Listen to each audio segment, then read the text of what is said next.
Greetings and welcome to Flesh Wound Horror Live. I am Flesh Wound Dan, joined by producer Todd. What's up? You just said you're joining? You didn't ask me a question. You didn't do a statement. You didn't say how are you. So I don't know what I'm supposed to say now, Dan, because you fucked up my intro. Oh, I'm sorry. I had the computer thing. And Mike Kruger. Well, fuck you, Todd. Mike Kruger, how are you doing? Fuck you, Dan. 50 seconds in. That's two. If we're gonna fail, we're gonna fail in the first minute. That's how we do it here at Flesh Wound. But how are you gentlemen doing tonight? I'm just fucking peachy. Good, excited to hang some brains and talk about some zombies or infected, whatever we're going with. Night of the Living Dong tonight. Yes, we will get to that. There was a rich tradition of Dong in the 28 Days Later trilogy. Rich history. It's not just about the ladies. You always say we talk too much about the breastises and everything. Well, we're talking Dong tonight. Hanging brains. There you go. Don't ever say we didn't do something for you, ladies. 143. We're horrible. We're horrible people in general. But yeah, no, I'm very eager to talk about this because 18 years. What a long time in between movies. I know that wasn't the case. I think, in fact, I believe in 2007, after 28 weeks later, we were. It was announced that the sequel was being worked on, and that certainly took a long time to come to fruition. But Danny Boyle was pretty busy. Alex, but by the way, did you hear it announced that the next entry into the franchise is coming out and shot back to back? Yes, yeah. So it's coming out in another 28 days, apparently. Yeah, it's I think it well, is. No, it's 28. Is it 28 weeks? No. Oh yeah, 28 weeks. Yeah. 28 years later, Bone Temple, and it's due out in January 2026. Yeah, 28 weeks from. That's what it is, Dan. That's what we're saying. It's 28 weeks after 28 years later is the release date. Yes, there you go. Yeah. So I'm glad that they're shooting them out quick. Yeah, which is why this is the trilogy review tonight, despite what anything. Yeah, rather than a franchise show, we can do that when we're done with the rest of this this new trilogy. But yeah, I've only seen 28 Days Later once, like years ago, and honestly, I was probably just way too young at the time because I just wanted blood, guts, and zombies. It never resonated with me. I just thought it was another dumb zombie movie. So I'm eager to talk about how I feel about it now. Yeah, and as we get to the end and we review 28 Years Later, the new one, we'll have a very active spoiler talk at the end of the review. So stay tuned for that. But yeah. I guess we'll kick things off with the one that started it all, 28 Days Later from 2002, and director Danny Boyle and writer Alex Garland, who certainly went on to big things. And in this film, when a deadly rage virus transforms the world around them into a seemingly desolate wasteland, a handful of determined survivors attempt to salvage a future, unaware that the worst is yet to come. 2002. This movie was really interesting when it came out. Of course, I'm to be fair though, it didn't come out in the States till June 2003. Okay, yeah, all right, fair enough. I couldn't, because I had it on DVD from the UK before it was even in the US theaters. Yes, I didn't. I don't feel like I did see this one early. I believe I saw this for the first time in the theater, if memory serves. I didn't see it in a theater till about a month ago with the re-release, which I will talk about a little bit after. I think the first time I watched it was when it popped up on a movie, like one of the DirecTV movie channels. Okay. About what time frame are you looking? It was before the sequel for sure. Okay. Yeah. So probably maybe 05, 06, something like that. 506. Okay. It's an interesting time because I remember this came out and there was a lot of noise about, oh, it sucks, they're fast, and a lot of like, well, they're not really zombies because they're not dead. I mean, that's a hard argument to disagree. No, yeah, I don't consider them zombies. I will say they're infected, but I have no issues putting this in the zombie genre. Movie. Yeah, because like, what other fucking genre are you gonna put it in? Really, like, you know what I mean? Yeah, absolutely. It looks, acts, walks, talks like a zombie, but it's infected. I mean, there's stuff like the crazies that's a little adjacent, but this I don't have a problem. Zombie adjacent's fine, but this. What I loved about this, and I know there's purists, it's like they got to be slow. It's terrifying to think that you've got 10 to 20 seconds, basically immediate, where you're infected. If it happened this way, you're fucked. Yeah, I mean, like, the world is fucked very quick. It would be very hard to put this down if something like this actually happened. I don't want to say realistic, but you know, I guess if it were to happen, it would be something kind of rabies like this, where it's just, you know, you're not shambling. You're just going to be violent and out of control, kind of the screw fly solution. I think there's a difference though. Like, and this is kind of like where the whole thing goes. Like, if you turn and you instantly turn, you shouldn't be slow. If you're coming out of the grave, you should be slow. So it's kind of like, it makes sense if you get turned now, and you should still be fast. Well, didn't they kind of explain that in Walking Dead or some shit? Wasn't there like a certain class of zombies that ran? Well, any There's zombie, so much Walking Dead content, I don't even know at this point. Well, Walking Dead, they were always slow, but like I thought there was like a fucking like special group. I know that's been done in like other stuff, like Dawn of the Dead remake. I mean, maybe that's what it was. As you evolve, if a zombie franchise goes long enough, you kind of have to make them evolve. You know, not to spoil certain things in Walking Dead or anything. I like Cliff's comment. Read this one. Slow zombies are better overall, but that doesn't mean fast zombies don't have their place. Yeah, yes. I kind of agree. And again, with them being infected, ravenous, like people that have rabies, I'm more okay with them running. But I don't like that this kind of changed the rules for the zombie genre, that then we all got oversaturated with zombies that ran and acted like they do, like the infected do in this movie. But yeah, man, fucking watching this for the first time in like 20 years. You and I were talking about this on the Discord, but I had totally forgot about the opening scene too, with the fucking chimp and that whole sequence, which I thought was really badass. Like, I had no recollection of fucking remembering that in that movie at all. But what a fucking hell of an opening scene, and like a cool way to like just make it different, you know what I mean? Like, even though this is an old movie, in a genre that is just fucking oversaturated as fuck, just seeing that setup was a breath of fresh air in the zombie genre. So I can only imagine what it felt like seeing it for the first time, you know, in 2002, 2003. But yeah, I like the infected in this. I just, the red eyes, the bleeding out the eyes, they're fucking blood puke baths that they give people to infect people, all of that stuff I think is just really cool, and it like sets these zombies out from other franchises. And yeah, man, the acting and just the sense of dread that you get through this movie, and the sound, like the hope, like the beginning of the movie when Homeboy wakes up from the hospital bed and just everything's abandoned, and just the way the soundtrack hits, it's so atmospheric. And that's kind of like the best way to put this movie, is it immerses you in the atmosphere and then immerses you into this world. Even with it being like a lower budget picture, it really never fucking feels like that, because it just gets the mood and the tone down so right. And yeah, man, I love this movie. I'm shocked that I didn't revisit it after, you know, all this time. But now that I had watched it for the first time in 20 years, whenever I get like in the mood for a zombie picture, I'm definitely gonna throw this one more often.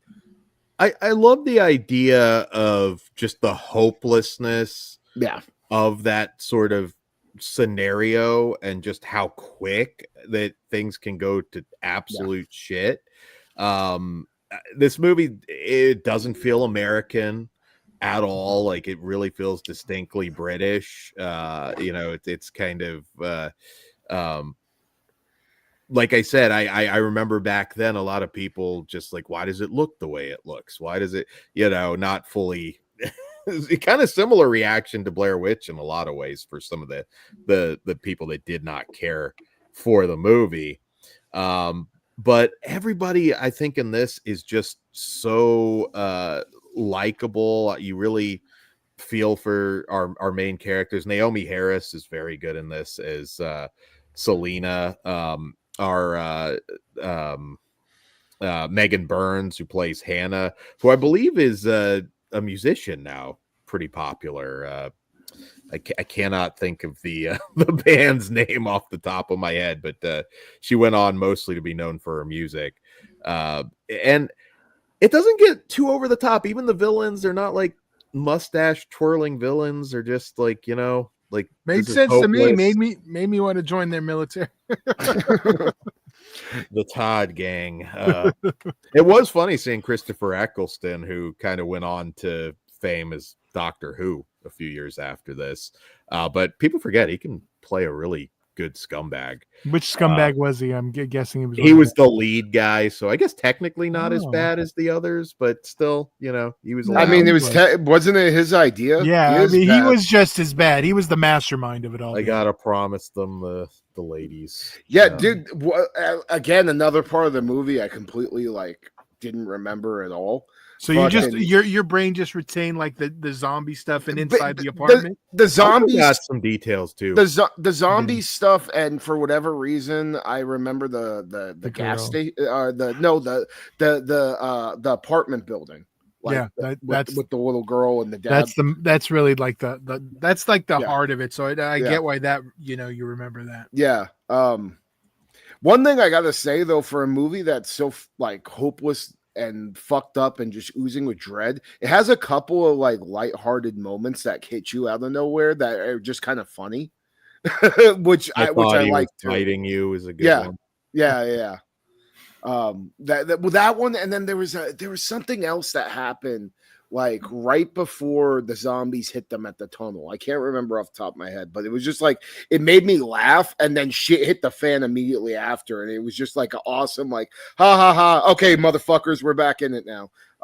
So yeah, it's a hell of a fucking zombie movie, and I highly recommend, even if you don't like zombie flicks, make sure that you've checked this out, or if you haven't watched it in a long time, watch it again, because it's I wouldn't say it's underrated, because people do rate it pretty high. I feel like as far as zombie movies go, but it's so much different than your typical zombie movie. And I think that's why I like it a lot.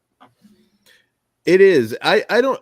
This one made me realize I don't have a preference as far as slow or fast zombies / infected films. As long as it's good, as long as it's compelling, and I think. I need it to make sense. That's my thing. You come out of the grave running, that doesn't make sense to me. I don't mind that. It's just different. I think, I get it. If they are dead and you have to suspend your disbelief in any traditional zombie stuff, they would fall apart pretty quick. They wouldn't even be mobile. Not if they're coming out of the ground. Yes. But they're going to fall apart faster. Yeah, you start to decay, you wouldn't be mobile. And Ben points out, great score, too. Mm-hmm. Actually, I don't know why this doesn't get more credit with that, because I think it is one of the more iconic scores of Yeah, like I said, it just really that scene, the opening scene where he's just rolling through the fucking city, it's completely abandoned, and then that fucking score hits, you immediately just feel that oh fuck, dude, this dude woke up into some fucked up shit.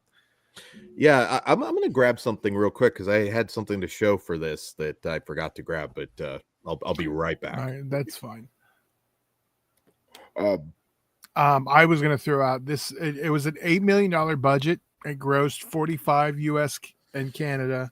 10 million opening weekend and 75 million gross worldwide. So for that budget, that's great. I was gonna throw out for people unaware, and this particular edition I believe is sold out, but maybe it's being re-released. But there was quite a run of comics. Oh yeah, I forgot about this. This is the 28 Days Later omnibus. So let me enlarge you, Dan. Oh sure, well, that's what you said. Yeah, for a long time. I mean, the comics are what we had. If you can get a hold of this. Which I got this cheap because I was lucky at Second and Charles. If you see it, grab it, because last I looked, it was out of print and a little pricey, or maybe the original comics are not, but well worth the reading. Now I actually plan to reread it. I didn't have time before the show, but the comics are good. But yeah, no, just back to 28 Days Later. I mean, it was definitely a time where we were starved for zombies. And I think, the traditionalists kind of held that against the movie, that it wasn't, the traditional, Romero zombies. And I think this has aged pretty well. I hadn't watched it in a long time. In fact, I think I was talking to you on Discord or something, Kruger. I'd forgotten what even the origin of the zombie the virus in this was, and I had a really good time revisiting this. I think it holds up well. It has that gritty, different kind of look about it that I think fits the story. I almost compare it, not as hopeless as Threads, but it kind of makes me think of Threads, another UK staple. The best moment though in this movie, I think actually one of the great horror movie moments in terms of emotion, Brendan Gleeson as Frank, the father, when he just looks up and gets that drop of blood in his eye. That's what Chris was saying in the chat. Oh yeah. Oh my God. Like it's immediate. He knows he's fucked. He knows he's going to tear his daughter apart in about 20 seconds. Yeah. And just one thing in Walking Dead that always drives me crazy, and I'm not a Walking Dead hater. I like Walking Dead, but they abandon it because if you watch the pilot, or at least the second or third episode, they were still doing it. They were concerned about the blood, which you could be infected by, and then like as the series go on, it's just like you're just smashing zombies' brains in, blood's flying everywhere, and there's no concern that you can get it in your. I'm sure they figured out if it was going to affect them or not by then. Well, it would have though. I think you couldn't just get the blood in your mouth. I'm pretty sure that was established. You couldn't ingest their blood. I have to. Yeah, I don't know how. Yeah, I don't know. There's other zombie movies where that kind of is a concern. And here it's like, it ain't just them. Their bodies could be fucking dangerous to you just laying around. And Brendan Gleeson is amazing. If you haven't seen it, Banshees of Inisherin, which ironically also features somebody that pops up in this trilogy later, is an amazing movie. But Mr. Mercedes, the Stephen King TV, you always speak highly of that one. I haven't seen it. Yeah, I think you would enjoy it quite a bit, and it's only 3 seasons, so not a lot to get through. Check that out because Brendan Gleeson's fantastic. The whole cast is great. Christopher Eccleston. Ben, because they heard that the blood wasn't a thing. It was just by dying. They learned that from the CDC. Okay. I couldn't remember, but I still thought in theory, they never, like, you couldn't just drink zombie blood. I don't know. Yeah, but that sounds like, there's so much content, but that makes sense. That sounds familiar. To go back and remember, but I get the urge to watch the first 2 seasons, but that's about as far as I'll go. Because the first one's a quick watch, but but any other closing thoughts before we? I want to talk about the way it looks. Get that out there. It was shot digitally in 480 before, HD was a thing. That's why it looks like that. So the first time I actually saw it projected on the big screen, it's the first time I really saw how bad it looks, like projected on a theater screen. So I get why that would have been a turnoff when it was first released. I still think the DVD looks better than the Blu-ray. It's just because it's a 480 source. But yeah, unfortunately, it'll never look good. But yeah, but it's not supposed. It looks how it's supposed to look. Well, see, I disagree with that argument. It looks the way it was shot. It's not Blair Witch. It's not the same thing. I don't know. I think shot the way it was shot for budgetary reasons. They could have shot on film. They would have shot on film. But they were experimenting with digital, and this is what we got. If there was a film version of this, it would look beautiful. Unfortunately, it is what it is. Isn't it wild? Went from fucking that to now they're filming on iPhones. Yeah, right. Yeah. If this was shot on iPhone, it would look beautiful. Shot on iPhone, but yeah, there's a little more to it than it's not Danny Boyle. Just dude, did you see the rig that they have set up? They got like 15 iPhones on that motherfucker. It's badass. Yeah. All right, gentlemen. What do you rate the one that started it all? I am a 4.5 out of 5. Okay. I'm a 5. I've got to give this one a 5 too. I think it works just perfect. Like I said, just raw, gritty. Holds up.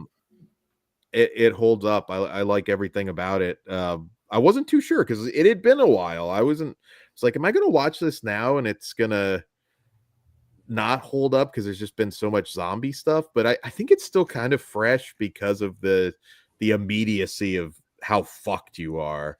And really, if you think about this franchise, when you're being chased, like, you better have a way out quick or you're just fucking dead.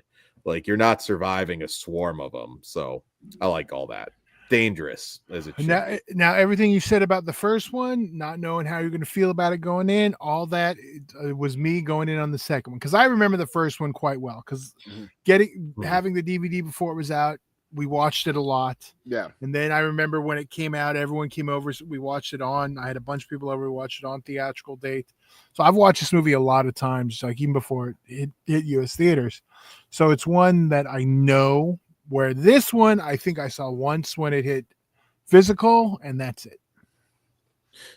Absolutely. And I forgot a lot of things about this one too. It had just been a while. So I'm eager to hear your guys' thoughts. All right. So 28 weeks later from 2007, and in this time, director Juan Carlos Fresnadillo. And in this film, the U.S. Army steps in to help repatriate mainland Britain after the rage virus has finally been eliminated. But one of the returning refugees carries a terrible secret that threatens to reignite the deadly explosion of bloodlust, carnage, and chaos. All right. So this one, I found, like, when this movie was announced, a lot of people like kind of shitting on 28 weeks later.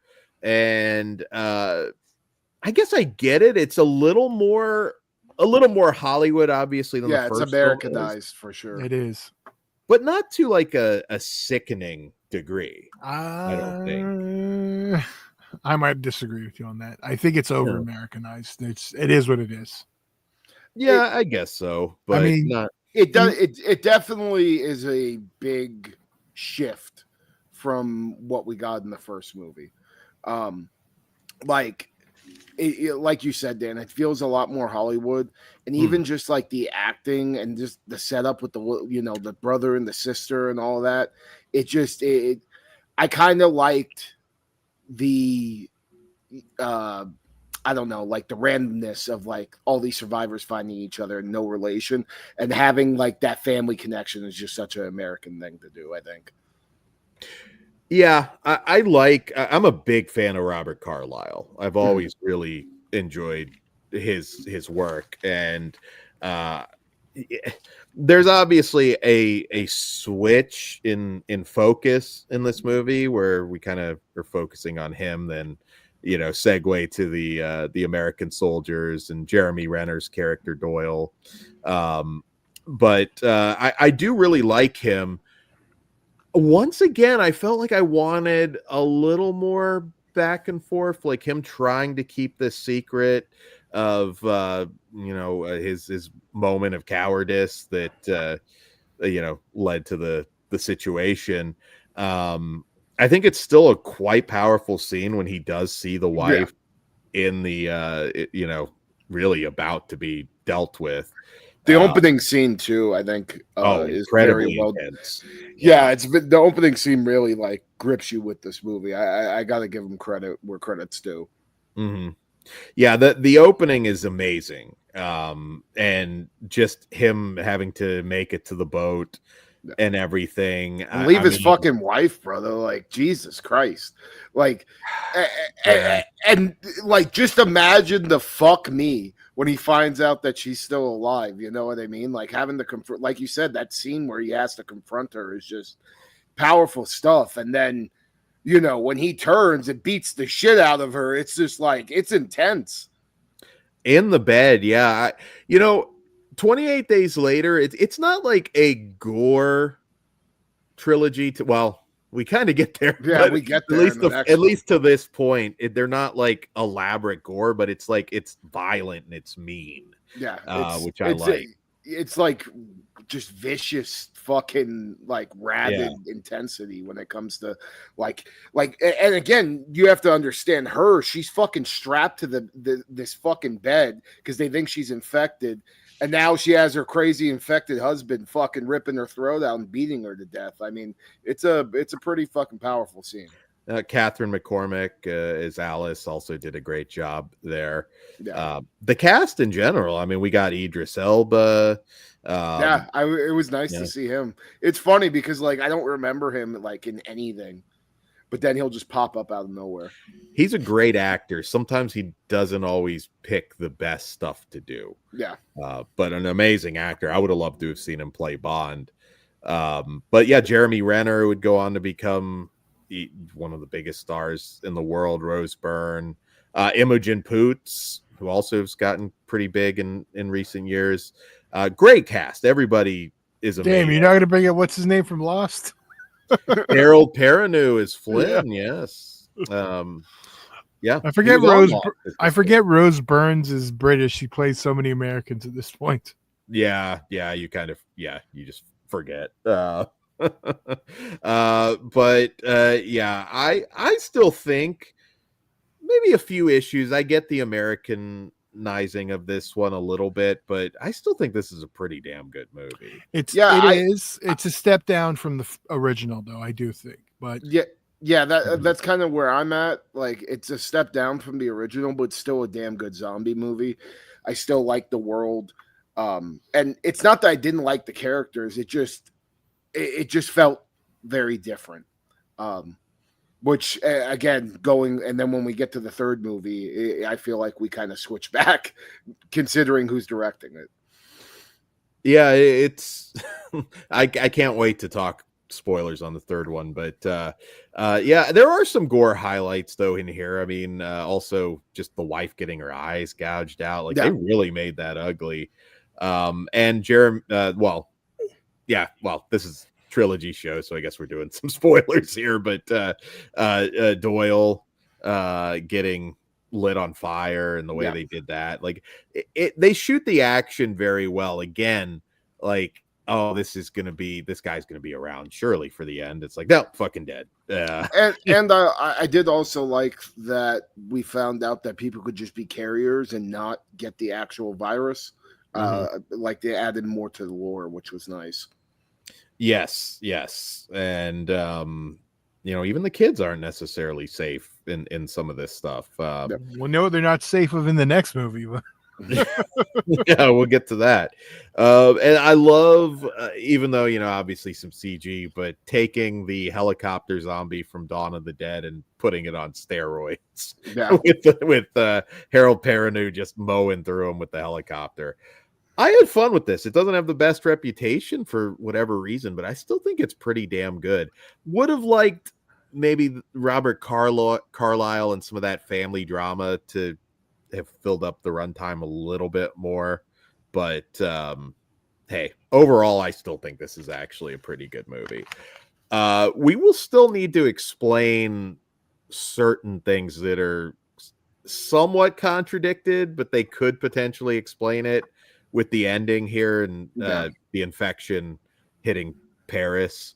Like, they will have to do some explaining there, which I hope they do, because I don't think it's a case of 28 weeks later can't exist and be canon. I think they can explain it, but they're just going to have to do that for me.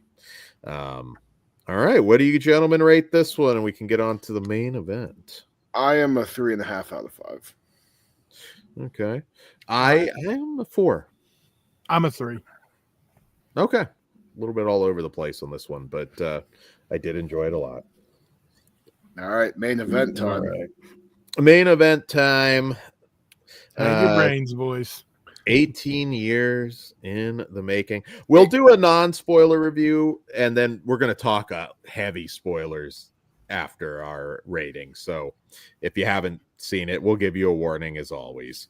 But you're safe for now. So 28 years later, returning director Danny Boyle and writer Alex Garland. And in this film, a group of survivors of the rage virus live on a small island. When one of the group leaves the island on a mission into the mainland, he discovers secrets, wonders, and horrors that have mutated not only the infected, but other survivors. Also known as 28 Inches Later. Yeah, fuck. Samson, man. Night of the Living Dong. We'll get to that more in spoilers, but yeah, there's some zombie dong in here. Yeah, it's okay to warn them about the dong. Yeah. I mean, it would make sense this many years later. It's like any clothes would probably have been. Well, no, like it makes sense. Yeah. It just it honestly made them more horrifying. Seeing Samson run at you with that fucking thing is fucking. I'm sorry, call me old school. I don't want to see floppy cock chasing children, but we'll get into that even more in spoilers. Well, okay, so how awesome would it have been, and obviously this doesn't happen, if there was like a big twist and Samson's not even infected, he's just a pervert. He's just a fucking weirdo. He's just a fucking pervert. It's like, I can be me now. Let's save that for spoilers, but I'd actually like to go first on this because go for it. I feel like reception's been kind of mixed. I've heard a couple of people really like this, but like also overwhelming amount of people that dislike it. For me, I really just got completely immersed immediately with these characters, the father and son thing.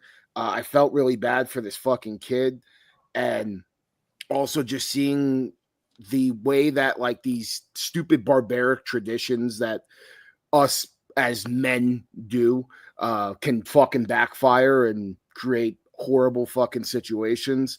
Also how, just keeping stuff from your kids, and like there's just so many themes going on about parenting and between this kid's relationship with his mother and his father, as well as the community that he's kind of outcasted in, that I was just really, really all in. The zombie action in this, the infected action, whatever you want to call them, we get more lore to what this infection does to people.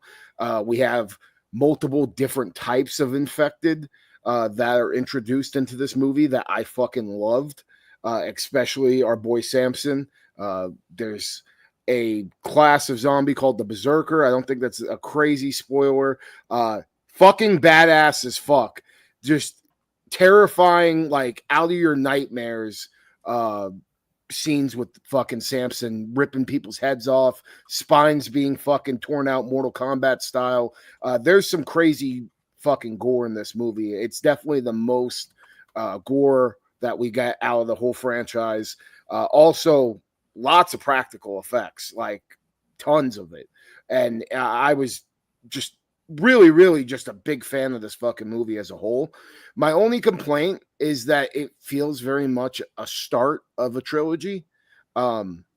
So you don't necessarily get like this definitive ending. It kind of just leaves you hanging, waiting for the next one, which I'm glad that we're getting soon. But at the same time, that kind of threw me off a little bit. Also, we'll get to more of it in spoilers, but the ending is just a little weird. That's all I'll say. But overall, fucking great fucking time. I'm so happy I saw this in the theaters too, because this was one that I was kind of like, maybe I'll put it off. But seeing it on the big screen, because the cinematography and just the way this movie is shot is fucking phenomenal. You got to see it on the biggest screen possible. I was a big fan. I can see why people could be a little mixed, but I don't know. It just worked for me. Yeah. Go for it, Todd. Sorry. No, I was going to say, yeah, I saw it in Dolby and it was great. I'm with you. I get the mixed reactions, but I really, and it does kind of, because when we got to I was like, oh, that's it. Like, I kind of like, I'm glad we know what we know now, but like, it definitely feels like the beginning. You're right. The beginning of a trilogy. Yeah. But I think I feel better about not knowing that going in and now knowing how soon we're going to get the follow-up. Yeah. So it doesn't bother me, but I get that being like a whole thing. I'm glad they didn't call it 28 days or 28 years later, part 1, and screw themselves like other films have recently done. So I don't have a problem with the way we'll talk about the ending or the post-credit, mid-credit, whatever. There's a lot to talk about, actually. Yeah, there's something Dan told me I didn't click, and I don't think it really was going to click for most American audiences either. And there's a couple different ways that could go. I mean, we'll talk about it, but but just with that, still staying with non-spoilers. Number one, I wanted to throw out. Well, no, actually, I can't because that is a spoiler.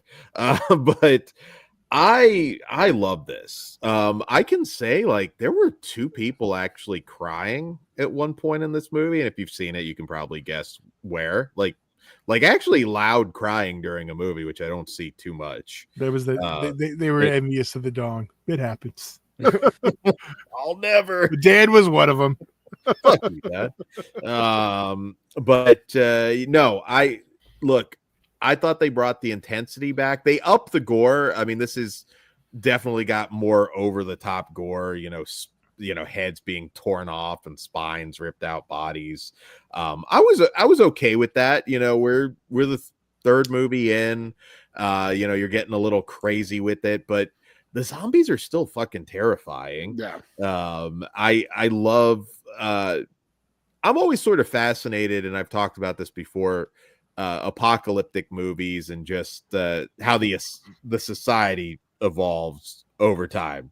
Walking Dead kind of got there with like children and characters that have been born during it and grown up not knowing anything else. So the Alfie character played by Spike is interesting because this is all he's known. A very likable character because he's basically the lead of the film, and that's tough. Sometimes you have a kid as your lead, a young teenager like that, and that can backfire bad. And I'm happy to say that's not the case here.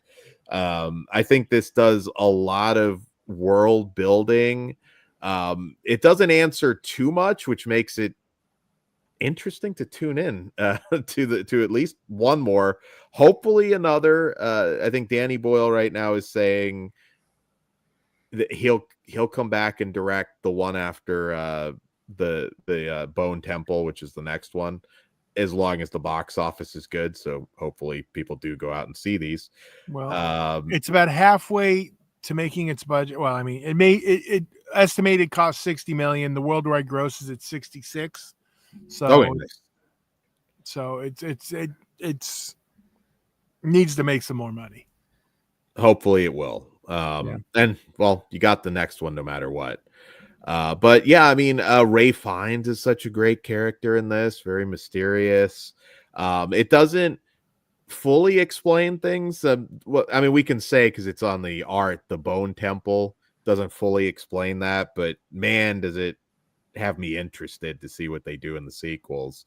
And look, the father-son stuff, the mother-son stuff, that is the core of the movie. This movie has a very strong emotional core, and that's all I need. I mean, I was very moved, and I I wanted these characters to make it out okay.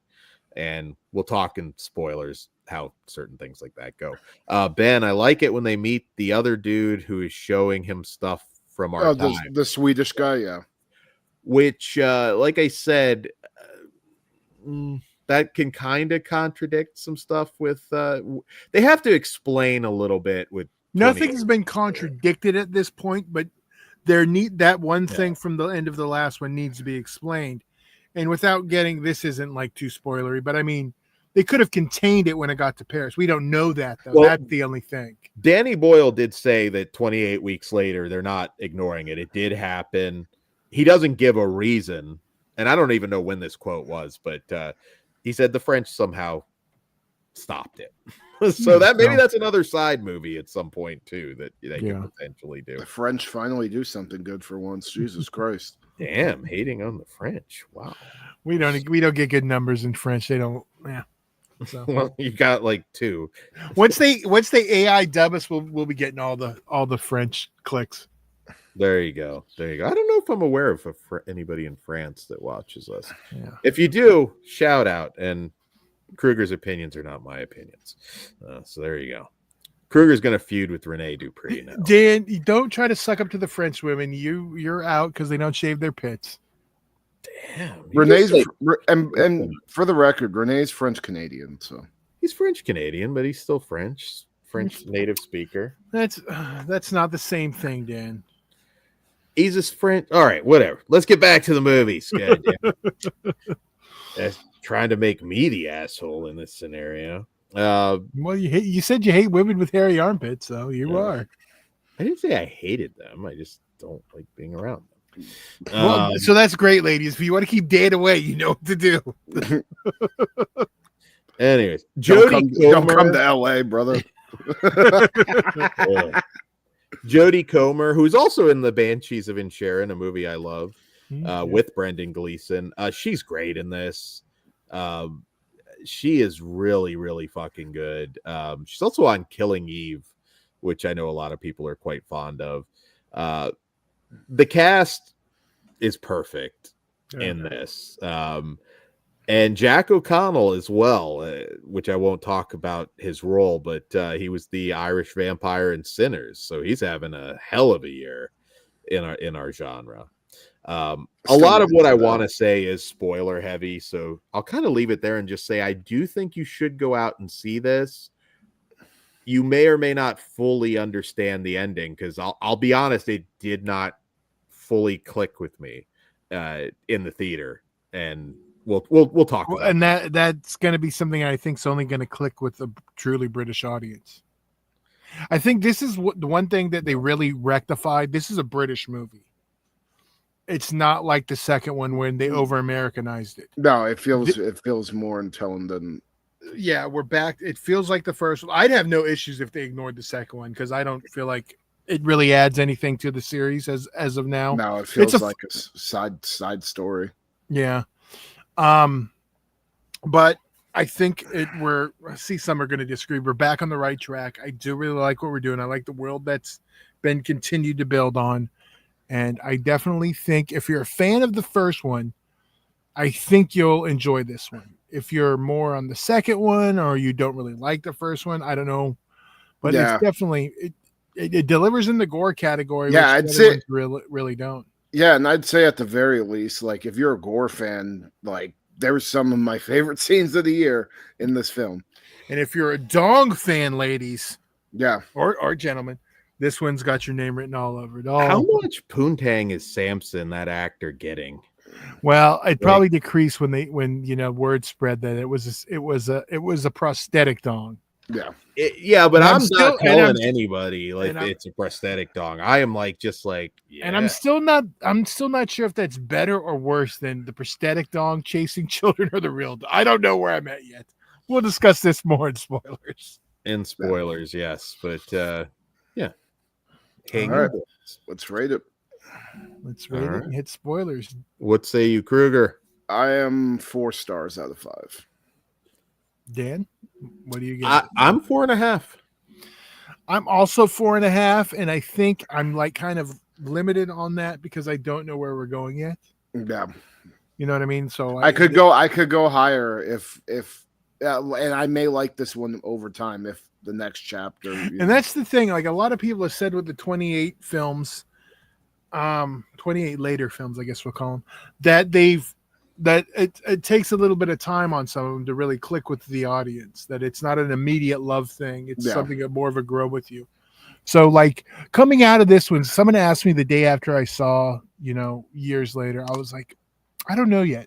Let me think about it. Because I still had to absorb it and kind of figure out where I was with it. So yeah, it might leave you with the what the fuck feeling at the end. But I think that it's supposed to. That's like kind of the what the fuck at the end. But yeah, 4.5. All right. So guys, we're going to probably have a pretty in-depth spoiler discussion. So at this point, if you haven't seen the movie and don't wish for it to be ruined, now would be a time to bow out.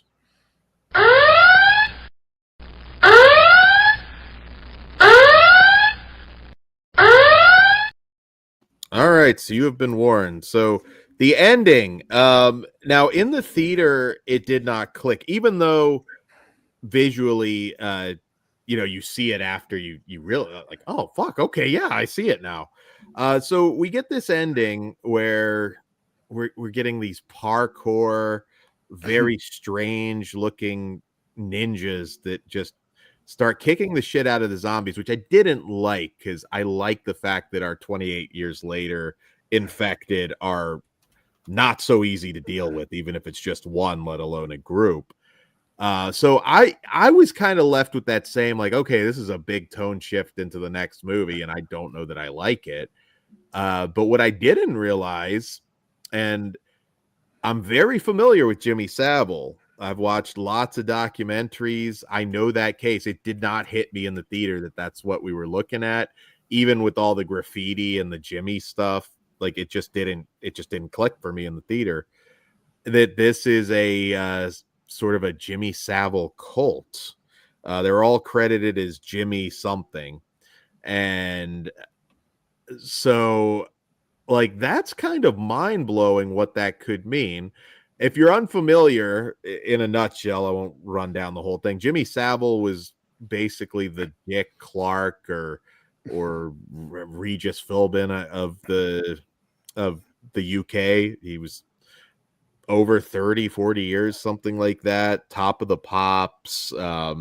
Jim will fix it. He was like one of the most famous people in the UK. He died in 2011, and lots of horrific shit came out that's we probably can't talk about here on YouTube, but he abused a lot of people, including children, elderly, sick children. Like, yeah, Jimmy Savile might be one of the most horrific real life monsters to ever walk the earth, especially in the UK region. You could just see it, can't you? Like you didn't know that guy's piece of shit. Like he just gives that vibe. But there's a lot of docs out there, disturbing though, like really disturbing. And yeah, it's like I'm watching it and it's like you can see it here, but just different looks and his clothing over the years. But it didn't click for me in the theater. I'll be honest, it did not click. Yeah, they all that's like there's numerous photos that he's wearing that. You can even see in that he's got one of those on. Now here's the question: like, obviously, if you weren't aware, the Jack O'Connell character, Jimmy, the head of this gang or cult or whatever we're calling it, he is the boy in the beginning, with the preacher's son. So, and they're watching Teletubbies, which apparently, and I don't know a lot about Teletubbies, but somebody told me it's like a death metal version of the Teletubbies theme when they're fucking up the zombies. Which is hilarious.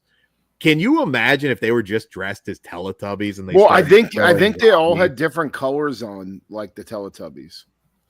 Okay, let's pull it back up.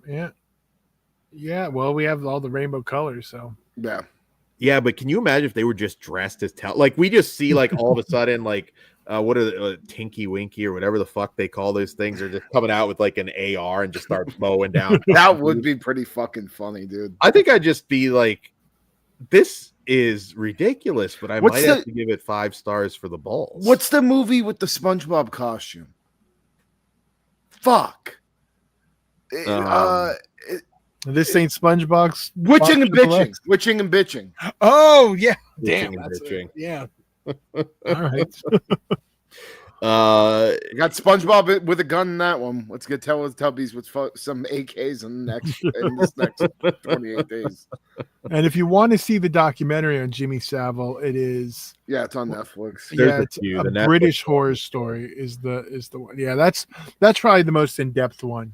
Yeah, yeah, it's fucking horrific shit, dude. Yeah, but it might be a good watch if you're not familiar with the story before you see the bone. Yeah. The Bone Temple. There is a very interesting, compelling reason. It wasn't just random. Like, my first thought was like, what in the Batman and Robin is going on here? Like, really? I just heard the Power Rangers theme going in my head, dude. Yeah. Now, like, it may not be as sinister as you think, because I mean, remember, this is 2002, so there were always rumblings about Jimmy Savile, as you'll like hear if you go through those docs. But like in 2002, he wasn't like, that wasn't commonly known. Certainly these kids would just know him as a, friendly figure that's popular in, UK pop culture.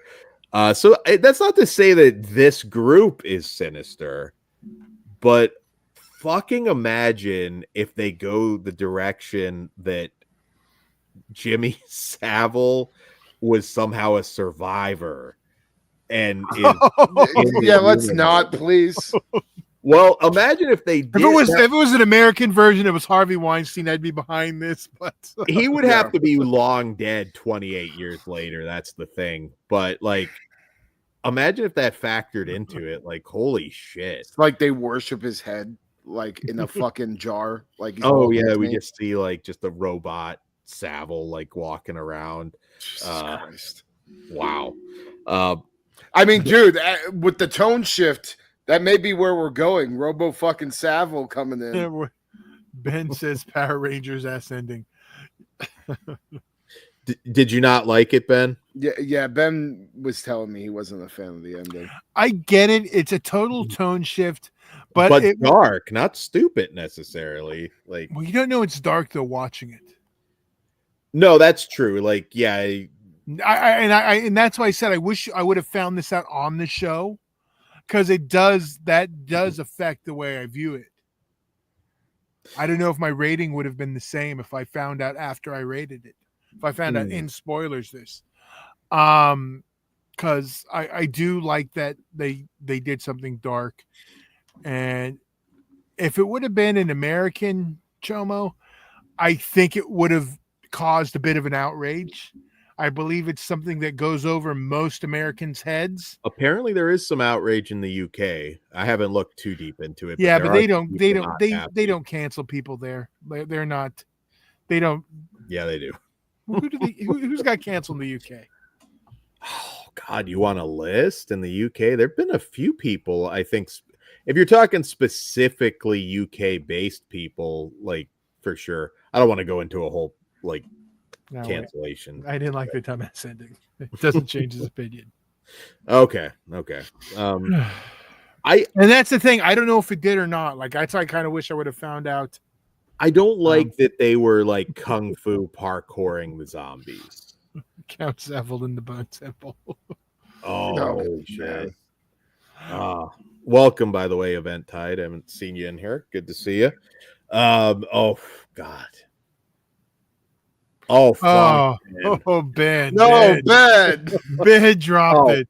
Prince Andrew would have gone at the beginning of the apocalypse. Yeah. That fucker ain't making it through anything. Like, he's done. But now I think we do need to like come up with some like pop culture icons.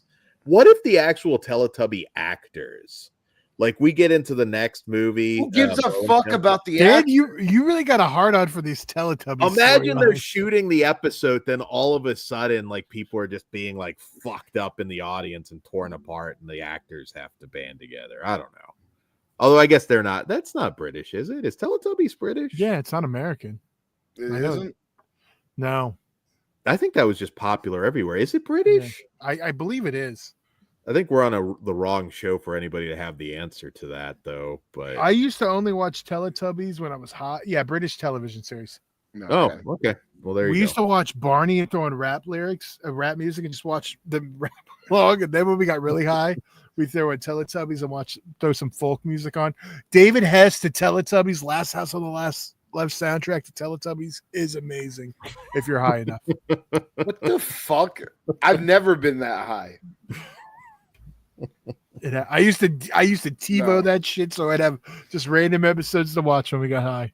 You need to Kruger, Gangster Rap and Barney and some David Hess and Teletubbies. Good time. You got to gather up Masada, Necro Butcher, and it's like, let's get fucked up and watch Teletubbies just to see the reaction. I could not say what Briggs' reaction would be, but we know what it would be. But we know, yeah, it would be some choice words. I want to see Masada punch a Teletubby now, dude. I would pay good money to fuck. Can you imagine him just beating the fuck out of the body in the Teletubby outfit? He starts skewering the fucking goddamn mascot head to his fucking skull. I'm in. Yeah. Dude, I'm telling you, if fucking 28 years later ever did happen, you know where the fuck I'm going. Fucking going to Briggs' fucking compound. We're set. We're set, motherfucker. Swords and everything. Dude, swords, fucking some other shit I can't talk about on air. Like, fucking, we'll be set. You don't go Necro Butcher because I feel like Necro Butcher would just be but Necro doesn't have the arsenal armory that Brig has. Okay, so Masada. So you just got to get Necro to the bunker with Masada. Yeah, absolutely. we go pick him up on the way. We get the Dead Reckoning truck from land, and we head out and pick him. That's the zombie movie I want now. Damn it. We've just a bunch of deathmatch wrestlers. Well, they did pro wrestlers versus zombies. We need deathmatch wrestlers versus zombies now. Yeah, there you go. Bodies just like blending in. Body keeps trying to fuck him. We get a little bit of stink of flesh in there. Fucking his dick gets bit, and we have to cut it off. Dude, there you go. I want to make this happen now. Dude, we have to cut it off, and then later on, we just find the body hanging in the fucking bathroom. Dude, that's fucking gold. No, we do need to crowdfund this like immediately. Yeah. Dude, we could I guarantee you, if somebody fucking actually did it, we could probably crowdfund the fucking pro wrestler or a deathmatch wrestling movie. Absolutely. We need to get brainstorm. Yeah. One thing that we didn't talk about too much yet, we hinted at the beginning. So the zombie dong, we have not talked about this. Dude, Samson's fucking goddamn what that thing had to have at least been fucking more than a foot long. Like, well, I'm thinking 18 inches, brother. I'm assuming he's the one that like got the zombie chick pregnant, and that, yeah, I feel like he was just trying to get his kid back. That's what I got from it. How did you feel? Because I mean, we do see evolution. There's a human moment which they haven't done with the pregnant zombie putting her hands, for help. Which that's the first sign of any kind of humanity.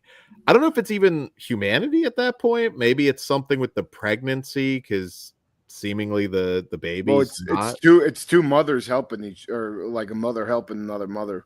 Yeah, because they're not dead, so it's like, dude, that shit was a possibility of a cure. Well, yeah, and that's what I'm like interested in. Is this baby going to be like the answer to actually finding a fucking cure for the virus? I think it kind of falls in line with some people just couldn't get it, and that baby for some reason couldn't get it. You know what I mean? Like that's the one thing out of two. Could be, but they've never found like it's got to have something, special to it, because they've never found a fucking baby with two zombies breeding. You know what I mean? Yeah. Would have been interesting to see what would happen to that baby if Yeah, that's what I was wondering. Like I was assuming like Samson was going to grab that fucker and start using him like a fucking nunchuck. I don't know. I like this. It does leave some questions. I mean, Ray Fiennes' character, what is exactly the meaning of the Bone Temple? Now I will address shout out to Hayden, Napalm, and OJ who had an issue with this. So I'll bring it up because maybe some of you had the same. He didn't like that it was like a very snap decision for Ray Fiennes to kill the mom. I mean, she nodded to him, so it was, it wasn't like he just killed her. But my explanation to him with that, and I don't know if it was satisfactory or not, at that point, she knew she was fucked. She knew that mentally she was in and out. I took that, the main reason for that, he thought it was just like, well, why'd you have to do it right then and there? I took that as, I'm not going to hold you down for help her survive, or her son's survival. That was my answer to that to him. So I don't know if anybody else had that issue. That's kind of how I took it too. Well, I took it that the chance that she could get fucking killed on the way back, and then what was this for nothing? Yeah. Like, and also like her fucking, the dad's a fucking asshole. Like fuck him. You don't need closure. Now, I don't know how, I mean, again, this is a kid who grew up in, really wild scenario, but would I be like a little like, oh, hey, here's your mom's skull who just died 3 minutes ago. That was a little weird, but I mean, I don't know. Like, he did drug him up. He did. I mean, so I guess I could see a little bit of an issue with accepting that so quick but hey, I think that's just because we're used to it. It's a different whole mind frame. Like our view of death and their view of death is something completely different. Yeah, like these all things like are things that we would want, like to see the family get all that other nonsense. Like that's not even like really a concern for like that. It's just not the mind state they're in. Then I mean, it's not like the world as we see it now at all. So I didn't have a problem with that. I mean, death's looked upon differently then. Yeah, it didn't bother me while watching it. Yeah. Well, it looks like Ben had some similar issues with it. So, I wanted to address that. I immediately but I get it. I can get a little bit more with the, like, here's your mom's skull. Like, we didn't even talk about this, but it's a very powerful moment. And like I said, there was at least 2 people audibly like ugly crying in the theater. And well, I mean, like, it's better than when it happened in Fast 7, though. Oh yeah, no, I was my brother's wife. I should have known. I was talking about the Cholo dudes and they're crying like. Oh. Yeah, if you cried during a Fast and the Furious movie, I'm going to shame you, but not in this case. Well, on that note, I'm not going to shame anyone from feeling a human connection in a motion picture, because that's what the cinema is for. I'll shame you for Fast and Furious. At least he really died. I mean, it wasn't like they were crying for his character. Paul Walker's got some shit out there too. I'm trying to think the last movie I cried in. Final Destination 6. Definitely fucking not. No. Dude, I can go on a fucking side rant about that fucking movie because I watched it fucking drunk the first time and I was like, you know what? Yesterday, like, now that I've sobered up, I'm like, all right, I'll fucking give it a watch again. No, I fucking still hate it. I was just referring specifically to the Tony Todd scene. No. Oh, yeah. That was the only thing that movie got right, but that's neither here nor there.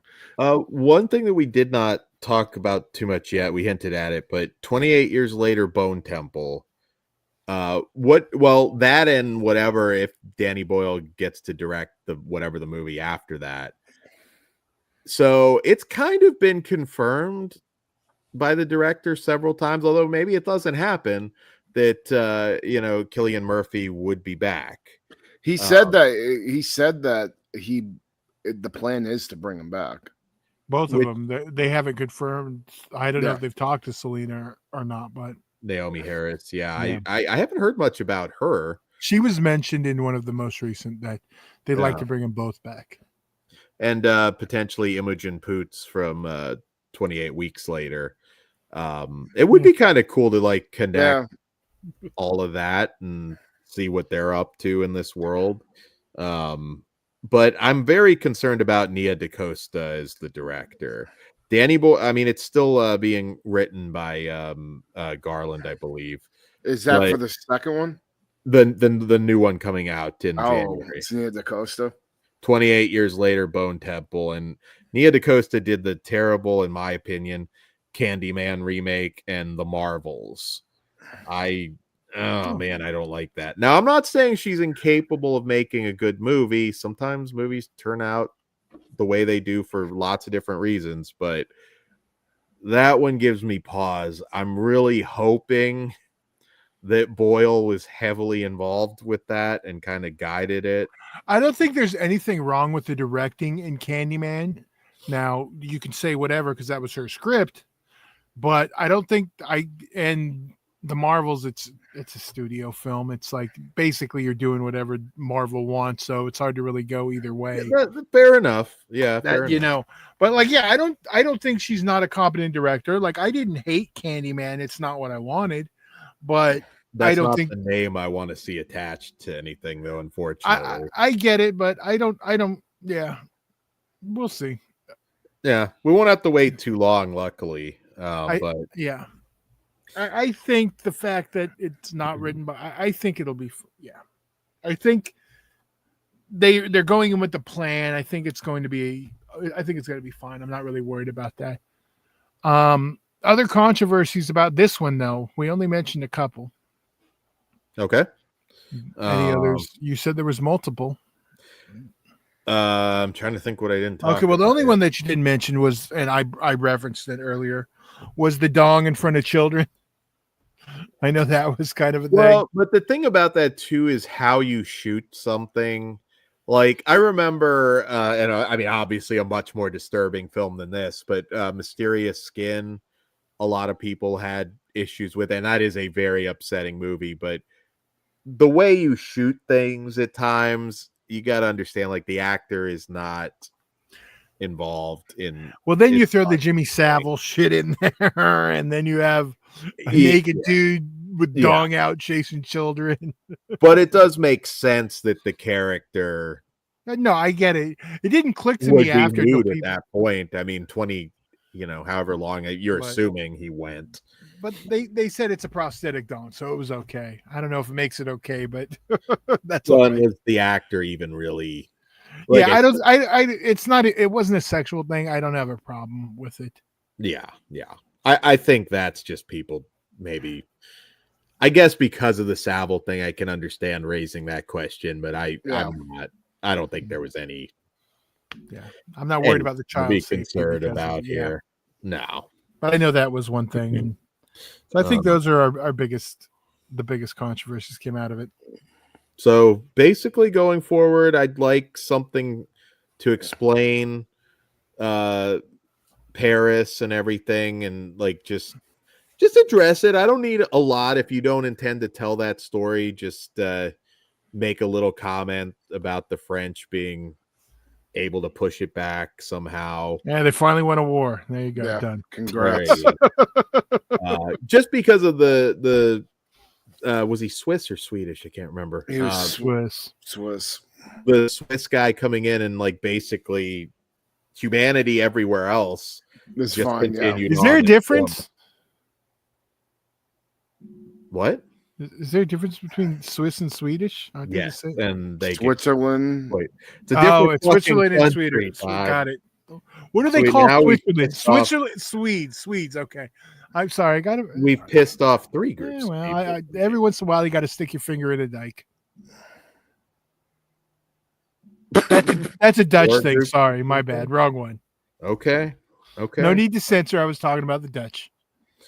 Okay. All right. Don't even. I was talking about the Dutch. All right. Don't make it wrong, Dan. Don't twist it. I mean, it's just the fact that I know that you have stuck your finger in the dike before, but this now it becomes questionable. Now Dan's gonna give me a timestamp. Oh, I had one from before ready to go. So that first one didn't count. There you go. There's 2. No, the first one does not count, Dan. It wasn't the first. Fuck you, Todd. God damn it! I'm just giving you options. Okay. Well, I'm just telling you. Yes. All right. Now it's questionable. Damn it. Do we have any more spoilers on this? I'm trying. I do not. All right. And spoilers. All right, guys. So a little bit of a teaser of things to come. We do have more Gay-He for Fahey on the way. And I know this coming Wednesday, we got a very busy summer. There'll be a lot of stuff dropping. But this coming Wednesday, I know we'll have reviews for Megan Mathregan 2. Megan 2.0, Dan. Megan 2.0. We'll have a review for that. The new Jurassic Park, among other things. So tune in for that. And yeah. And of course, we got to tease Kruger's big match coming up because we're not far off now. We're just a little over 2 weeks. 2 weeks away. 2 weeks from Saturday, I believe. Yep. 2 weeks from Saturday at the world famous Doll Hut in Anaheim, California. Crimson Crown Wrestling, me versus Carnage in a hellbound body bag match where in order to win the match, you have to put your opponent in a body bag and set it on fire for the Supreme Violence Championship. Get your tickets. It's going to be a crazy fucking show. Also a very stacked show. So if you're in the Anaheim area or just anywhere in California, trust me, you're going to want to travel. Go watch me or Carnage get set on fire alive. in a body bag. Yes. And we can ask Necro Butcher how his take on zombies, what his plan is for the zombie outbreak. Yes. Do us a favor and get thoughts from Masada on how he puts down the zombie. Well, we're not going to see Masada that day, so we won't not be that day, but hit him up, Kruger. I want to know does he have a full plan for this? All right. And his flesh wound allowed in his death bunker. I don't want to be stuck in a bunker with Dan. Just check on me, please. That's fucked up. Fucked up. I'll get to Texas before you. All right. I guess that's all we got. So, guys, give us your thoughts, spoiler thoughts as well. In 28 years later, I know this is a lot of people are talking about it. So I'm very excited to hear what you think. Did you have an issue with the ending? Did you like it maybe like me once you kind of figured out a little bit more about what was going on? Let us know. Leave a comment. Also, patreon.com/fleshwoundfeatures. It all starts at just $1. And before you know it, we're going to be going into our Halloween season. So we'll have a lot of cool stuff coming your way. That's our busiest time of the year. And once again, if you're in Anaheim, go see Kruger. Kind of say hello to me. Horrible crimes against Carnage. Yes. There you go. Good night. Money's on the dresser. Whatever you do, don't fall asleep.